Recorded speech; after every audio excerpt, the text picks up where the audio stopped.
নমস্কার, বিটিএন নিউজে স্বাগত রয়েছে আমি সোমশিখা। প্রথমে দেখে নিচ্ছি আজকের বিশেষ খবর। উমরাংশ কয়লা খনিতে নামলো নৌডুবুরি ও যুদ্ধকালীন তৎপরতায় অব্যাহত উদ্ধার কার্য।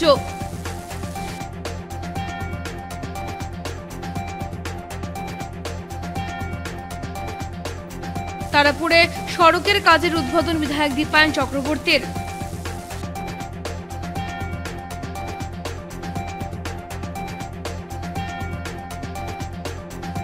কাটিগড়ায় পরপুরুষের হাত ধরে পালালো এক গৃহবধূ, ঘটনাকে ঘিরে চাঞ্চল্য, পুলিশে মামলা।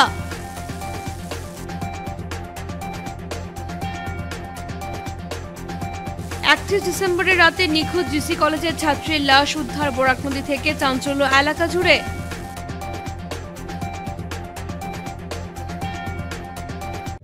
সমস্ত বরাকবাসীর জন্য বিনামূল্যে ডায়েট বিশেষজ্ঞের পরামর্শ।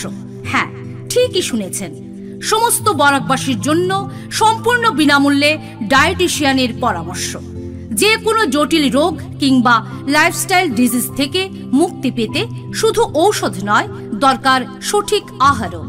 তাই মেডিকারা সমাজসেবা প্রকল্প নিয়ে এলো এক অনন্য উদ্যোগ, Barak valley diet awareness program, যেখানে সম্পূর্ণ বিনামূল্যে পাবেন একজন ডায়েটিশিয়ানের পরামর্শ। আজই সংগ্রহ করুন ফ্রি কুপন। স্থান মেডিকারা social welfare service, Silchar Ambikapatti ISKCON মন্দিরের পাশে। Mobile number 9365771200। ধন্যবাদ। এবারে বিস্তারিত খবর। উমরাংশ কয়লা খনিতে নামলো নৌডুবুরি, যুদ্ধকালীন তৎপরতায় অব্যাহত উদ্ধার কার্য তদারকিতে রয়েছে বিভাগীয় মন্ত্রী কৌশিক রায়ও। উমরাংশুর আসাম কয়লা কোয়ারিতে বিপর্যয়ের পর র্যাট হোল খনির ভেতর আটকে পড়া শ্রমিকদের উদ্ধার কাজ শুরু হলেও মঙ্গলবার সন্ধ্যের পর ওই এলাকায় ভারী বৃষ্টিপাত শুরু হওয়ায় সব সরকারি উদ্যম থমকে যায়। 300 ফুট খনির ভেতর আটকে পড়া শ্রমিকদের মধ্যে 3 জনের মরদেহ উদ্ধারের পর আজ আরও এক মৃতদেহ এখনো পর্যন্ত পাওয়া গেছে। আটকে থাকা বাকি শ্রমিকদের ভবিষ্যৎ নিয়ে দুশ্চিন্তার মাত্রা ক্রমশই বাড়ছে। এদিকে কেন্দ্র ও রাজ্য সরকারের প্রাকৃতিক দুর্যোগ মোকাবিলা বাহিনী এসডিআরএফ এর সঙ্গে সেনাবাহিনী উদ্ধার অভিযান চালিয়ে যাচ্ছে। এদিকে বিশাখাপত্তনম থেকে উদ্ধার অভিযানের যোগ দিয়েছে নৌবাহিনীর বিশেষ ডুবুরি দল। তারা খনির ভেতর প্রবেশ করলেও ভারী বৃষ্টিপাতের দরুন খনির জলস্তর বেড়ে যাওয়ায় সমস্যা জটিল হয়ে পড়ে। ডুবুরি দল প্রতিকূল পরিস্থিতির দরুন উদ্ধার অভিযান স্থগিত রাখে। তবে আজ সকাল থেকে ফের উদ্ধার অভিযান শুরু করে নৌবাহিনীর ডুবুরি দল। তাদের সঙ্গে ছিল সেনাবাহিনী, এসডিআরএফ ও এনডিআরএফ এর জওয়ানরাও। ইতিমধ্যেই এই খনি বিপর্যয়ের জন্য পুনেশ নুনিশা নামের এক ব্যক্তিকে গ্রেফতার করা হয়েছে। পাশাপাশি উমরাংশু থানার দায়ের করা হয়েছে মামলাও। গোটা উদ্ধার অভিযানের কাজ তদারকি করছেন স্বয়ং মুখ্যমন্ত্রী হিমন্ত বিশ্ব শর্মা। তার নির্দেশে উদ্ধার অভিযানে নজরদারি রাখছেন খনি মন্ত্রী কৌশিক রায়। সঙ্গে রয়েছেন ডিমা হাসাও জেলা কমিশনার সীমান্ত কুমার দাস ও অন্যান্য সেনা, পুলিশ ও অসামরিক সরকারি কর্তারা। पानी ज़्यादा होने के कारण ये सबसे बड़ा एक चैलेंज है। और पानी है, पानी निकालने के बाद फिर उसमें कैसे किस तरह से आगे बढ़ते हैं।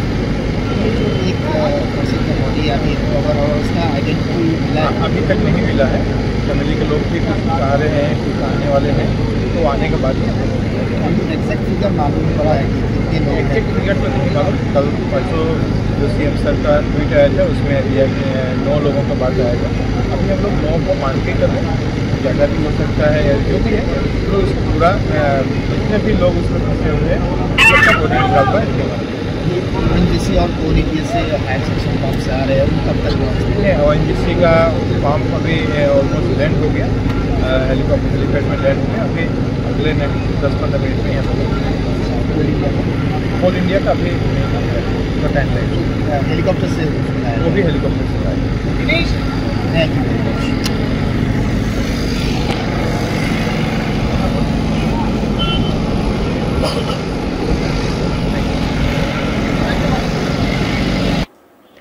শিলচর তারাপুর জিপিতে দুর্গানগর বাইলেনের কাজের সূচনা করলেন বিধায়ক দীপায়ন চক্রবর্তী।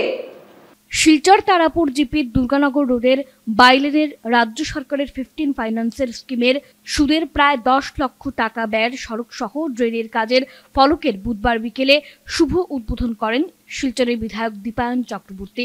তিনি বলেন, বিগত দিনে কংগ্রেস নেতৃত্বাধীন সরকারের গাফিলতির দরুন জনগণকে প্রত্যেক বৃষ্টির মরশুমে জমাজলে ভুগতে হয়েছিল, কিন্তু বর্তমান বিজেপি নেতৃত্বাধীন হিমন্ত বিশ্ব শর্মার সরকার গুরুত্ব সহকারে শিলচর শহরের সড়ক সহ নালা নর্দমা নিকাশ ও নির্মাণের কাজ গুণগত মান রেখে করে যাচ্ছেন, একমাত্র শহরের জনগণকে বৃষ্টির জমাজল মুক্ত শহর উপহার দেওয়ার উদ্দেশ্যে। এই মুহূর্তে আমরা দুর্গানগরে দাঁড়িয়ে আছি। আর এই দুর্গানগর অঞ্চলের আপনারা জানেন যে একটা নালা রয়েছে, একটা খাল রয়েছে, যে খালটা মোটামুটিভাবে তারাপুর যে জিপি অঞ্চলের যারা মানুষ থাকেন এই খাল দিয়ে মূলত তাদের জল নিষ্কাশন হয়। কিন্তু দুর্ভাগ্যবশত আমরা লক্ষ্য করেছি যে স্বাধীনতার পরবর্তীকাল থেকে এই খাল যেভাবে আবর্জনা হয়েছে সেই আবর্জনা মুক্ত করার জন্য কোনো প্রয়াস বিগত দিনের বিজেপি সরকার মানে কংগ্রেস সরকার সেটা হাতে নেয়নি। আমি বিধায়ক হওয়ার পর বিশেষ করে আমাদের ভারতীয় জনতা পার্টির সম্মানীয় কার্যকর্তারা মিলে আমরা এই সার্ভে করেছিলাম। এই সার্ভে করার পর আমরা লক্ষ্য করেছি যে এখানে অনেকটা এনক্রোচমেন্ট আছে, কিন্তু মূলত যে খালের যে সিলটেশন সেই সিলটেশনকে যদি ক্লিয়ার না করা যায় তাহলে প্রত্যেকবারের ন্যায় মানুষ জলের তলে থাকবেন, যার জন্য আমরা একটা প্রয়াস নিয়েছিলাম। যাই হোক, আজকে পঞ্চায়েতের বোর্ড আপনারা জানেন যে শেষ হতে চলছে, আর একদম শেষ পর্যায়ে গিয়ে আমি অত্যন্ত আনন্দিত যে আমাদের এই যে খাল, এই খাল খননের জন্য আজকে এনরেগা থেকে আমরা প্রায় 10 লক্ষ টাকা খরচা করে এই খালকে পরিষ্কার করার জন্য উদ্যোগ নিয়েছি। পাশাপাশি আপনারা দেখছেন যে এটার সাথে আরেকটা যেটা গলি গেছে, এটার নাম হলো গিয়ে সমাধিতার গল্লি, নগরের যে বাইলেন রয়েছে, এই বাইলেনের আমরা একটা কনস্ট্রাকশন করছি। যে আমি বিধায়ক হওয়ার আগে আমি যখন ভারতীয় জনতা পার্টিতে মণ্ডল সভাপতি হিসাবে কাজ করেছি তখন এই গৌরনাথ সরণি থেকে আমার এখানে মানুষ অনেকে গিয়েছিলেন। আমার মনে আছে যে ফেসবুকে আমি একটা কমেন্ট দেখেছিলাম, এই ফেসবুক কমেন্ট থেকে আজকে আমাদের সমাধি এখানে সভাপতি আছেন, বুথ সভাপতি, ওনার কাছে আসি আমি, আর আমি জানতে পারি তখন আমি এটাকে পরিদর্শন করে যাই। তখন আমার মাথায় ছিল যে এটাকে কোনো না কোনোভাবে কাজ করতে হবে। সেখানে আজকে অত্যন্ত আনন্দের ব্যাপার যে আমি বিধায়ক হওয়ার পর আমি সেই চেষ্টা হাতে নিয়েছি। আজকের দিনে আমরা এই 14 ফাইন্যান্সের ইন্টারেস্টের যে টাকা ছিল এই টাকা দিয়ে আমরা এই গার্ডওয়াল তৈরি করে দিচ্ছি প্রায় অ্যারাউন্ড 1 কিলোমিটার। এই গার্ডওয়াল তৈরির সাথে সাথে আমরা রাস্তা তৈরি করব, সেটা আইসিবিপি ওয়ার্ক হবে, মানে পেভার ব্লকের কাজ হবে। এখানে যেখানে দাঁড়িয়ে আছে এটা দুর্গানগরের মেইন রুট। এই যে মেইন রুটটা, এই মেইন রুট থেকে আমি বিধায়ক হওয়ার পর আর মুখ্যমন্ত্রী নগরিয়া পথ নির্মাণ আঁচনির থেকে আমি টাকা স্যাংশন করে দিয়েছিলাম। এই টাকা দিয়ে এই রোডের কাজ হয়েছে, আপনারা দেখছেন। তো এই এরিয়াকে, এই অঞ্চলকে ডেভেলপ করার জন্য আমরা ভারতীয় জনতা পার্টির সরকার আমরা উদ্যোগ নিয়েছিলাম। আমি মাননীয় মুখ্যমন্ত্রী ডক্টর হিমন্ত বিশ্ব শর্মা মহোদয়কে আন্তরিকভাবে শ্রদ্ধা জ্ঞাপন করছি, আমার ব্যক্তিগত পক্ষ থেকে, আমার দলের পক্ষ থেকে। আর যেভাবে উনি প্রতিনিয়ত শিলচরের ডেভেলপমেন্টের জন্য যখনই আমরা ওনার পাশে গেছি উনি আমাদের পাশে দাঁড়িয়েছেন। সাফিসিয়েন্ট টাকা বিভিন্ন খাতে উনি আমাদেরকে দিয়েছেন, যে টাকা দিয়ে এই এত অঞ্চলের কাজ হচ্ছে। যাই হোক, আগামী দিনে আমরা আসাম সরকারের পক্ষ থেকে বিভিন্ন ডেভেলপমেন্টাল ওয়ার্ক কাজগুলো আমরা হাতে নেব। কাটিগড়ায় পর পুরুষের হাত ধরে পালালেন এক গৃহবধূ, ঘটনাকে ঘিরে চাঞ্চল্য মামলা থানায়। কাটিগড়ায় পরপুরুষের হাত ধরে পালালেন এক গৃহবধূ। জানা গেছে, কাটিগড়ার জালালপুরের তারাপুর গ্রামের ফখরুদ্দিনের ছেলে আজিরুদ্দিন কর্মসূত্রে মেঘালয় ছিলেন। ধান কেনার জন্য 25,000 টাকা পাঠিয়েছিলেন ঘরে। ওই টাকা নিয়ে তার স্ত্রী রুমানা বেগম একই গ্রামের আলাউদ্দিনের ছেলে আজিরুদ্দিনের হাত ধরে পালিয়ে যান। নিজে বিবাহিত হয়ে অন্য বিবাহিত পুরুষের সঙ্গে পালিয়ে যান ওই গৃহবধূ। ঘরে ছোট দুটি সন্তান রেখে রাত 11টার সময় পালিয়ে যান তিনি। পালিয়ে যাওয়ার বিষয়টি নিশ্চিত হওয়ার পর সঙ্গে সঙ্গে স্বামী, শাশুড়ি সবাই গুমরা থানায় এসে একটি মামলা করেন। ছেলের সঙ্গে যে অন্যায়টি হয়েছে তার ন্যায় বিচারের জন্য গুমরা পুলিশের শরণাপন্ন হন সবুরুন নেসা। আমরা তো চ্যানেল লাগাইছি, তখন 25,000 টাকা দিলাম বাজার দিন, সোমবারে বাজার দিন গেছে সোমবারে দিলাম 25,000 টাকা। কারে দিছিলে? বেটি রে, তোমার বউরে? ও বউরে দান লইতো এখন তাই দানও লইছে না। 25,000 টাকা লইয়া আর হরতমরতা তুইয়া আর তো টাকা লইয়া বেটি বাগিয়ে গেছে গিয়া রাত্রে এবার বেটি বেমার পড়ছে, বেটি বেউস হয়েছে, হুশ হয়েছে। আমরা 40-50 টাকা খরচ করিয়া তাইর বাপর বাড়ি গেলারে লগে লইয়া দৌড়াদৌড়ি করছি, দোয়াই দারু করছি, বেটি ভালো হয়েছে।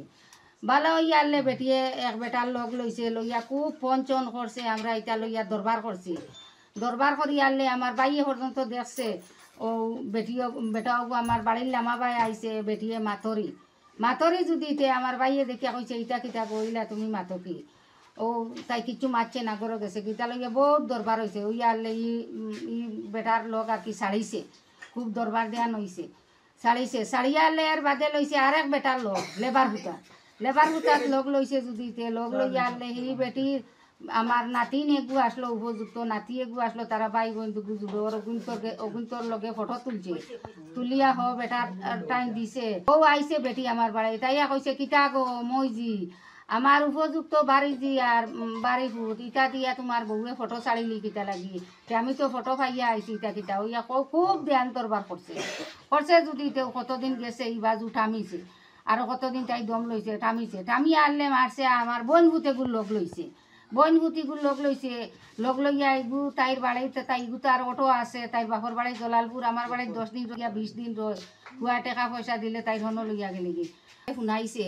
বেটিয়ে কইছে বেটি বেঙ্গলোর যারে গি বাদে আমার হুয়াই খুব খান্দা কাটি করছে। সরু বাইর বউ কইছে সোনা বইন তোর পাও খানো দরিয়া তুই নাইও, তোর লগে আমরা ধ্যান দরবার করছি নি। তাই কইছে না আমরা লোকে ধ্যান দরবার করছো না, এখন আমি আমার কেউ নাই, আমার মাও নাই, বাপও নাই, আমার কোনো গু নাই, এখন আমিও আমি যাই আর কি বেঙ্গলোরতে আমি বুঝাই দিয়ে আসছি। 31 ডিসেম্বরের রাতে নিখোঁজ জিসি কলেজের ছাত্রীর লাশ উদ্ধার বরাক নদী থেকে, চাঞ্চল্য এলাকা জুড়ে। নিখোঁজ হওয়ার এক সপ্তাহ পর বরাক নদী থেকে ছাত্রীর লাশ উদ্ধার হলো। তাকে হত্যা করে বরাক নদীতে ফেলে দেওয়া হয়েছে বলে সন্দেহ করা হচ্ছে। হত পূর্ণচন্দ্র বর্মন শিলচর জিসি কলেজের কলা বিভাগের ছাত্র, বরখলার উজান গ্রামের বাসিন্দা। ওই ছাত্র শিলচর চেংপুরি রোডে ভাড়া বাড়িতে থাকতো। জানা গেছে 31 ডিসেম্বর রাত 11টার দিকে তার ভাড়া বাড়ি থেকে নিখোঁজ হয় সে। এই ঘটনায় পরিবারের লোকজন স্থানীয় থানায় নিখোঁজ সংক্রান্ত মামলা দায়ের করেছে। পুলিশ নিখোঁজ যুবককে খুঁজলেও ব্যর্থ হয়। তবে মৃতদেহ গতকাল বরাক নদীর তীরে পাওয়া যায়। খবর পেয়ে পুলিশ সহ নিহতের পরিবারের সদস্যরা ঘটনাস্থলে ছুটে আসেন। পুলিশ নিহতের লাশ উদ্ধার করে ময়না তদন্তের জন্য শিলচর মেডিকেল কলেজের মর্গে পাঠিয়েছে। এই ঘটনাকে ঘিরে রয়েছে নানা রহস্য। কেউ কেউ সন্দেহ করছেন এটি একটি পূর্ব পরিকল্পিত হত্যাকাণ্ড। যুবককে হত্যা করে বরাক নদীতে ফেলে দেওয়া হয়। ইতিমধ্যে ঘটনার তদন্ত শুরু করেছে পুলিশ। পানীয় জলের তীব্র সংকটে ভুগছেন পশ্চিম কাটিগড়ার দামছড়া এলাকার প্রায় শতাধিক পরিবার। পশ্চিম কাটিগড়ার কালাইনছড়া পিএইচির অন্তর্গত দামছড়া এলাকার প্রায় শতাধিক পরিবার বিগত 5-6 দিন থেকে তীব্র জল সংকটে ভুগছেন। তারা জানান যে মাননীয় প্রধানমন্ত্রীর স্বপ্ন ছিল যে হর ঘর জল, কিন্তু বর্তমানে প্রত্যেক ঘরেই নল রয়েছে, কিন্তু এই বিগত 5-6 দিন থেকে জল নেই। গ্রামবাসীরা বাধ্য হয়ে নালা থেকে জল পান করতে বাধ্য হচ্ছেন। বিপরীতে নানান রোগের সম্মুখীন হচ্ছেন বলে জানিয়েছেন তারা। ভুক্তভোগী জনগণ আসবেন মুখ্যমন্ত্রীর কাছে বিশেষভাবে অনুরোধ করেন যে আগামী 2-3 দিনের ভেতর জলের সমস্যার সমাধান করে দেওয়ার জন্য। যে উনি যেন আমাদের জলের ব্যবস্থা করে দেন। আমরা নদীর জল খাচ্ছি, নানান ধরনের অসুবিধা হচ্ছে, আমাদের নানান ধরনের রোগ শোক আসছে। জল খাই না কতদিন থেকে? 5 দিন হয়ে গেছে আমাদের জল পাই না, টোটাল জল নাই, অসুবিধা হচ্ছে, জল নাই। আমরা ওই আগামীকাল জল নিয়ে খাই, আর জল খেলে আমাদের খুব বাচ্চাদের অনেক ধরনের অসুখ বিসুখ হয়, খুব প্রচুর বাচ্চা অসুখ বিসুখ। কোন কারণে জলটা পাও না? মানে জল তো আমাদের জল দেওয়া হচ্ছে না, এখন পিএইচি হচ্ছে, সবগুলো বন্ধ হয়ে গেছে। আমাদের জল খেয়ে দিবেন, আমরা খাবো কি করে, বাঁচবো কি করে? পিএইচি বন্ধ হয়েছে, খার লাগি বন্ধ হয়েছে, মানে সরকারের শুনেছি ওনাদের বেতন টেতন অনেকটা কমিয়ে দেওয়া হচ্ছে, তার জন্য আমাদের অসুবিধা হচ্ছে, আমাদের জল দেওয়া হচ্ছে না, আমরা জল খেতে পাচ্ছি না। যারা জল মিত্র যারা আছে ওনারা অলরেডি জল দিতে যাচ্ছে না, আপনাদের কথা ওইটাই তাৎপর্য হচ্ছে অনেকটাই। আমরা জল কোথা থেকে খাই, নোংরা জল খেয়ে আমাদের অসুখ বিসুখ হচ্ছে, শরীরে অনেক ধরনের অ্যালার্জি হচ্ছে। আমাদের গরিব মানুষ, আমাদের সবারই জলের প্রয়োজন। মন্ত্রী মহোদয় উনি যেন আমাদের জলের ব্যবস্থা করে দেন, ওনাদের কাছে আমাদের অনুরোধ, অসংখ্য অনুরোধ, উনি যেন অতি শীঘ্র আমাদের জলের ব্যবস্থা করে দেন। আমি সেক্রেটারি। আজকে 5 দিন যাবৎ আমাদের গ্রামের যে কনজিউমারগুলো আছে জলের দায়, আমরার উপরে প্রেশার সৃষ্টি করতেছে বারবার জল ছাড়ার জন্য। কিন্তু আমরা তো জল ছাড়ার কোনো অধিকার নাই, যেহেতু আমরা এটা ট্রেনিং প্রাপ্ত না, আমরা জল ছাড়তে পারিও না। তাই আমরা প্রধানমন্ত্রী নরেন্দ্র মোদী মহোদয়, আসামের মুখ্যমন্ত্রী মহোদয়, ওনাদের কাছে বিনম্র অনুরোধ জানাচ্ছি, উনি যেন এই জলমিত্রর জিনিসটা সুরাহা করে আমরা সুন্দর সুস্থ জল আমরা উনি দিতে পারে এই ব্যবস্থা করিয়ে দেওয়ার জন্য আমি মন্ত্রী মহোদয় বা প্রধানমন্ত্রী মহোদয়কে বিনম্র অনুরোধ জানাই।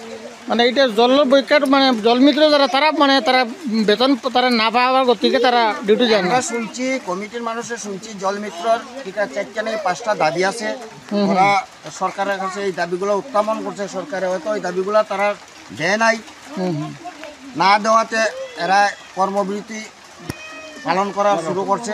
আচ্ছা আচ্ছা, তার লাগে জলের অভাব, তার লাগে জলের অভাব। আজকে যে পরিস্থিতি ড্রাই সিজন, কোনো কুয়াতে জল নাই, নদীতেও জল নাই, আমরা পাথর কুয়ারি এটাতে জল নাই, তখন আমরা জলের দা বিরাট একটা সমস্যা হয়ে দাঁড়াইছে। এরপরে আগে কইছে মন্ত্রী যে আমরা ঘরে ঘরে জল দিব, এখন আমরা জল কেন পাইতাম না? হ্যাঁ, আমরা জলের লাগে বহুত অসুবিধা, আমরা বাচ্চা কাচ্চা খুব দিকদারি, অসুখে বিসুখে।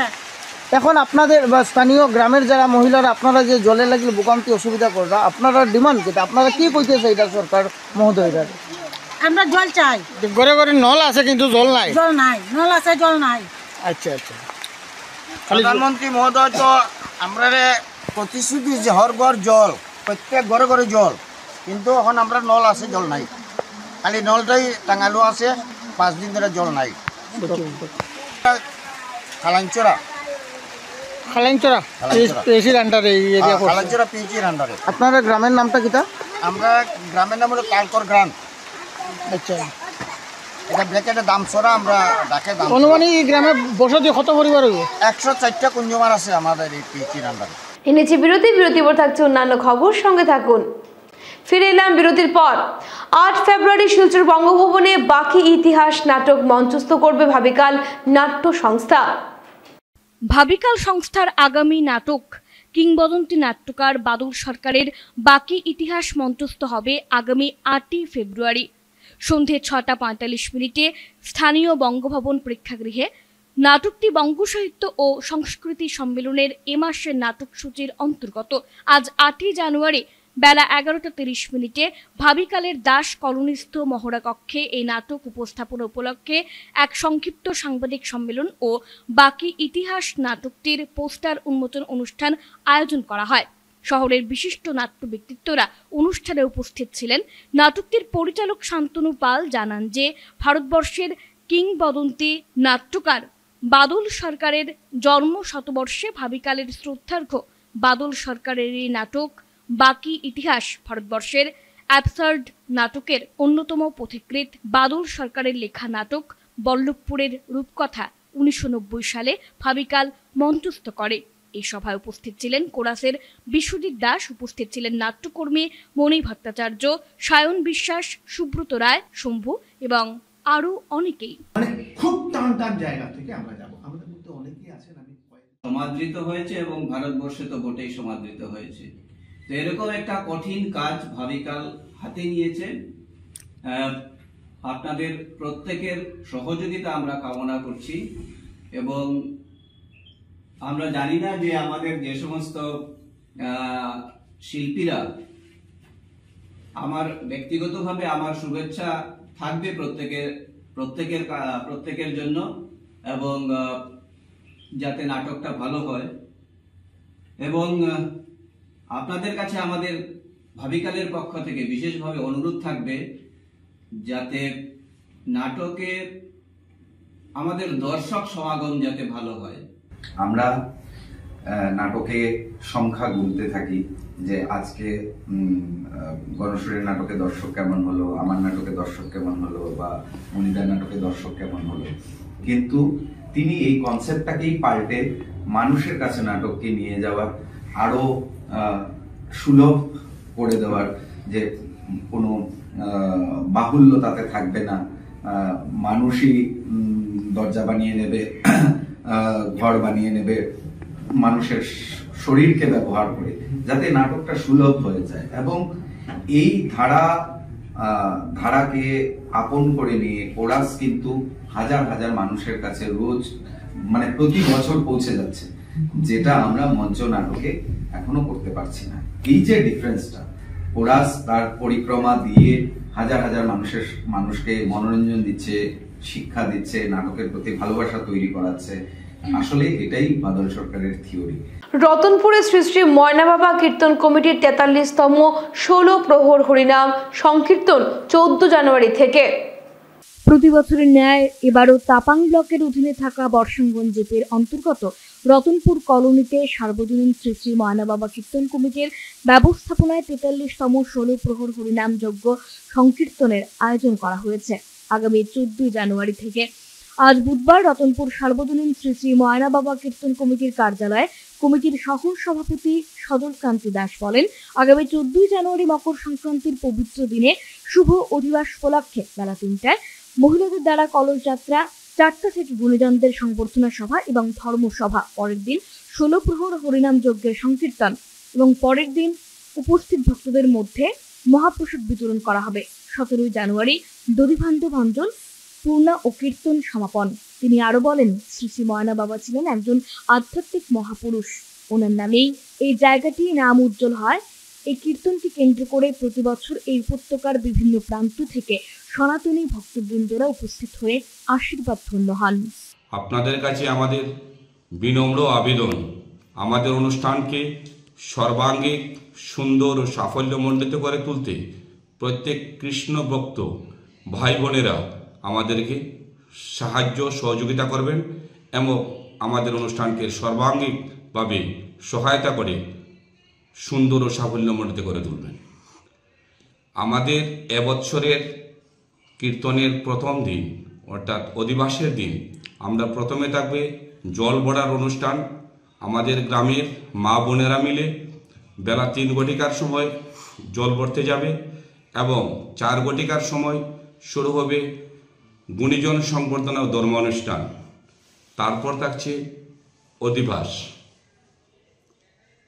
15 জানুয়ারি কীর্তন চলবে, 16 জানুয়ারি মহাপ্রসাদ বিতরণ হবে এবং 17 জানুয়ারি আমাদের কীর্তন সমাপন। তাই সবার কাছে আমাদের বারবার অনুরোধ রাখছি শ্রী শ্রী ময়না বাবা কীর্তন কমিটির পক্ষ হইতে যে আপনারা আমাদের অনুষ্ঠানকে সুন্দর এবং সাফল্যমণ্ডিত করে তুলতে সর্বদিক থেকে সাহায্য এবং সহযোগিতা করবেন। আমাদের এই অনুষ্ঠান দীর্ঘদিনের অনুষ্ঠান। ময়না বাবা অত্যন্ত জাগ্রত এবং একটি বিরাট আধ্যাত্মিক শক্তি। এখানে অনেকের জানা নেই ময়না বাবা কি। ময়না বাবার নামে এই গ্রামের প্রতিষ্ঠা এবং সেই গ্রাম থেকে মানুষ যে এই জায়গা থেকে মানত করে বা যে মনোবাঞ্ছনা নিয়ে আসে সেই মনোবাঞ্ছনা এখানে পূর্ণ হয়। এই আমাদের গ্রাম বসেছে আজকে দীর্ঘ 70 বছর হবে, এর থেকেই আমাদের এখানে ময়না বাবা নামে চলে। তাই শ্রী শ্রী ময়না বাবা কীর্তন কমিটির পক্ষ হইতে আমরা সকল ধর্মপ্রাণ মানুষদের কাছে অনুরোধ রাখছি যে আপনারা আমাদের এখানে এসে অনুষ্ঠান উপভোগ করুন এবং আমাদেরকে প্রেম আলিঙ্গন করুন। আমরাও আপনাদের জন্য সুব্যবস্থা রাখছি এবং বিভিন্ন দিক থেকে ভালো ভালো কীর্তনী দল থাকবে।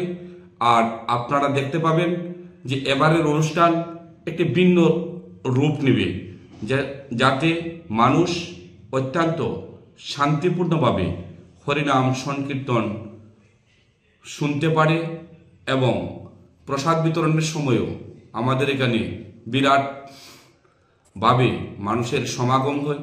সেই সমাগমকে আরও দীর্ঘায়িত করার জন্য, বড় করে পালন করার জন্য আমরা এবছর চেষ্টা করছি এবং আপনারা আমাদেরকে সাহায্য সহযোগিতা করবেন এই কামনা রেখে সবাইকে শ্রী শ্রী ময়না বাবা কীর্তন কমিটির পক্ষ হইতে আবারও প্রাণ ভরা ভালোবাসা দিয়ে গৌড় হরিব। শ্রীভূমি শহরে নারায়ণ মেমোরিয়াল ফুটবল টুর্নামেন্টের ফাইনাল ম্যাচ অনুষ্ঠিত।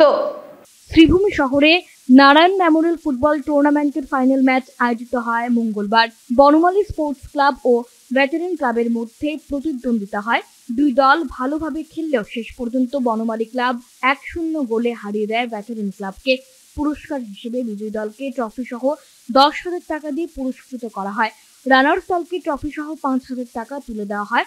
পুরস্কার বিতরণী অনুষ্ঠানে মুখ্য অতিথি হিসেবে উপস্থিত ছিলেন রাজ্যসভার সাংসদ মিশন রঞ্জন দাস, পুর সদস্য পার্থনাথ, বিক্রম দাস, প্রাক্তন পুরনেত্রী অঞ্জনা রায়, দেবব্রত দাস, জগদীশ দাস, অখিল পাল, দেবাশিস পাল প্রমুখ। খেলা প্রত্যক্ষ করতে বহু ফুটবল প্রেমীরা মাঠে জড়ো হয়েছিলেন। ফুটবল প্লেয়ার গোপাল দাস মহোদয়, অখিল রঞ্জন পাল মহোদয়, আশিস পাল মহোদয়, প্রদীপ দেব মহোদয়, আমাদের পৌরসভার আমাদের এই ওয়ার্ডের কমিশনার এবং পৌরসভার চেয়ারম্যান ছিলেন শ্রীমতী অঞ্জনা রায় মহোদয়া সহ ফুটবল প্রেমী খেলোয়াড়বৃন্দ। দুই টিমের মধ্যে খেলা হয়েছে, বনওয়ালির এক টিম একটা ব্যাটালিয়ন টিম, দুই টিমের মধ্যে ফাইনাল খেলা হয়েছে। বনওয়ালির টিম জয়ী হয়েছে।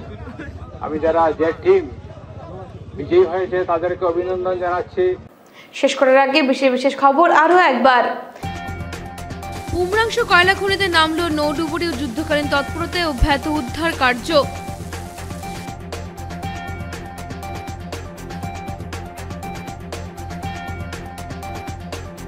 তারাপুরে সড়কের কাজের উদ্বোধন বিধায়ক দীপায়ন চক্রবর্তীর।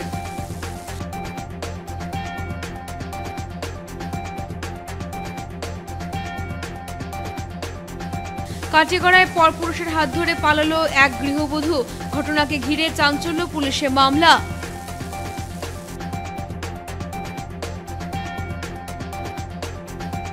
31 ডিসেম্বরের রাতে নিখোঁজ জিসি কলেজের ছাত্রীর লাশ উদ্ধার বরাক নদী থেকে, চাঞ্চল্য এলাকা জুড়ে।